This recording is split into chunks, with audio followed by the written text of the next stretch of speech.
کیا آپ نے کبھی اس بات پہ غور کیا کہ حقوق دو طرح کے ہیں؟ ایک حقوق اللہ ہے، ایک حقوق العباد ہے۔ کسی کا دل توڑا ہے تو پھر اس بات کو سنیں، ہم سمجھتے ہیں کہ سب معاف ہو جائے گا، لیکن ایسا نہیں ہے۔ اللہ رب العزت اپنے حقوق اگر چاہے گا تو بندے کو معاف کرے گا، لیکن انسان کے جو انسان پر حقوق ہیں وہ تب تک معاف نہیں ہوتے جب تک جس کا حق مارا ہو وہ بندہ معاف نہ کرے۔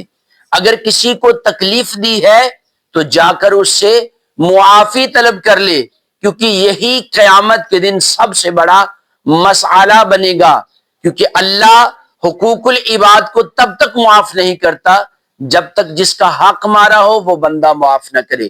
تو خود بھی لوگوں کو معاف کر دے اور اپنے حقوق لوگوں سے معاف بھی کروا لے، ورنہ قیامت کے دن پچھتانا پڑے گا۔ اس پیغام کو آگے شیئر کر دیجئے۔